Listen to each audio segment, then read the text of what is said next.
Shalom saudara sekalian, selamat pagi. Pada hari ini kita akan kembali merenungkan firman Tuhan. Dan firman Tuhan diambil dari Filipi pasal 1 ayat 3 sampai dengan 11. Aku mengucapkan syukur kepada Allahku setiap kali aku mengingat kamu.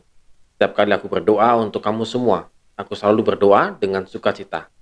Aku mengucap syukur kepada Allahku karena persekutuanmu dalam berita Injil mulai dari hari pertama sampai sekarang ini. Akan hal ini aku yakin sepenuhnya, yaitu Ia yang memulai pekerjaan yang baik di antara kamu akan meneruskannya sampai pada akhirnya pada hari Kristus Yesus. Memang sudahlah sepatutnya aku berpikir demikian akan kamu semua, sebab kamu ada di dalam hatiku.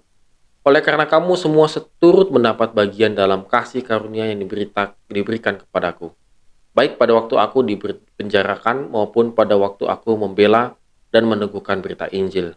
Sebab Allah adalah saksiku betapa aku dengan kasih mesra Kristus Yesus merindukan kamu sekalian. Dan inilah doaku, semoga kasihmu semakin berlimpah dalam pengetahuan yang benar dan dalam segala macam pengertian. Sehingga kamu dapat memilih apa yang baik supaya kamu suci dan tak bercacat menjelang hari Kristus. Penuh dengan buah kebenaran yang dikerjakan oleh Yesus Kristus untuk memuliakan dan memuji Allah. Saudara sekalian, apa yang mengikat kita dalam dunia ini, saudara? Terkadang yang mengikat dalam dunia kita ini adalah harta benda dan juga hal-hal duniawi. Kita kenapa masih bisa bertahan hidup di dalam dunia ini? Karena kita mengikatkan diri kita dengan duniawi, saudara. Mengapa saya katakan demikian, saudara?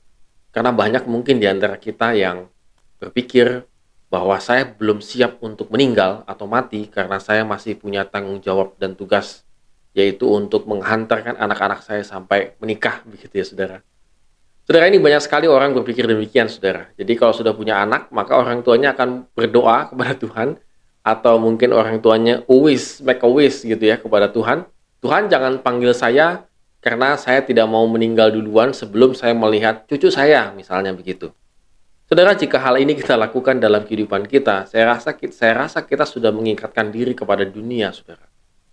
Karena ini sangat cukup, ya boleh dibilang berbahaya. Ada juga orang yang berdoa getol-getolan begitu ya, supaya mendapatkan jodoh, mendapatkan pekerjaan, bisnis yang lancar, dan lain sebagainya. Sehingga belum ready untuk, tanda petik, dipanggil Tuhan. Karena belum mencicipi segala kesuksesan. Saudara, kadang-kadang kita tidak sadar kita mengikatkan diri kita kepada hal-hal yang demikian, saudara. Sehingga kita mampu bertahan hidup. Tidak mengherankan jika dalam keadaan tertentu, kita menjadi frustasi dan juga stres, saudara. Atau hidup kita menjadi hampa dan tidak bahagia.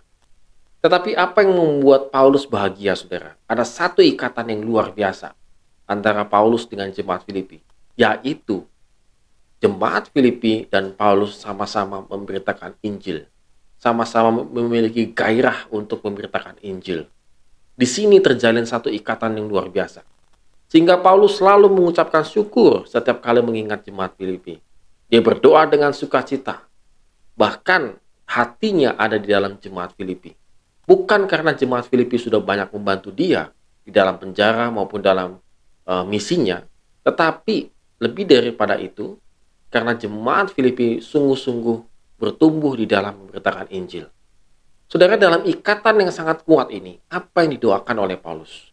Yaitu supaya jemaat itu kasihnya semakin bertambah. Yang kedua, pengetahuan dan pengertiannya semakin benar. Dan yang ketiga, dia dapat memilih yang baik sehingga dapat menjaga kekudusan hidupnya. Dan yang keempat, menghasilkan buah kebenaran di dalam Kristus. Saudara, ini sungguh luar biasa bagi saya, saudara. Karena ikatan yang demikian kuatnya antara ia dengan jemaat Filipi, dia tidak hanya berbicara tentang supaya jemaat Filipi diberkati dan lain sebagainya.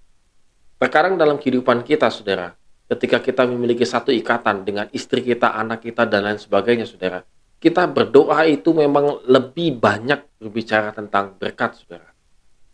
Lebih banyak supaya ada kesehatan dan lain sebagainya.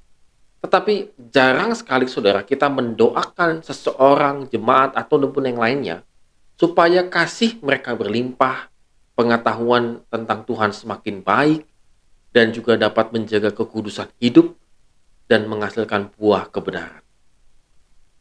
Saudara, cek doa kita. Bahkan saya juga, saudara, gitu ya. Kalau kita mendoakan istri kita, anak kita, suami kita, saudara kita, dan lain sebagainya, kebanyakan kita meminta supaya mereka diberikan kesehatan dan juga berkat, kesuksesan dalam pekerjaan, kesetiaan dalam pelayanan. Apakah hal ini baik? Baik tentu, saudara. Tetapi kalau kita memiliki satu ikatan di dalam Kristus yang lebih dalam lagi, maka kita pasti akan meminta supaya sahabat kita, saudara kita itu, ataupun siapapun itu, menghasilkan buah kebenaran di dalam hidupnya. Oleh karena itu, saudara, itu yang kita itu yang kita doakan dan kita minta di dalam Kristus.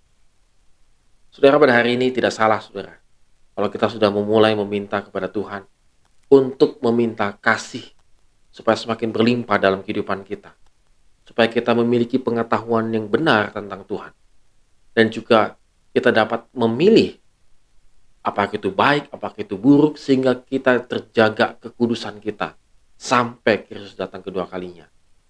Dan kita boleh menghasilkan buah kebenaran di dalam Kristus. Saudara, kita akan coba 4 hal ini, buah-buah ini, ataupun pokok doa ini, yang coba kita akan doakan kepada orang yang kita kasihi dulu, yang kita punya ikatan, supaya mereka benar-benar hidup sungguh di dalam Tuhan. Dan doa ini juga boleh kita terapkan untuk pribadi kita, supaya kita pun semakin terikat di surga, semakin terikat dengan Kristus. Amin. Tuhan Yesus memberkati kita semua.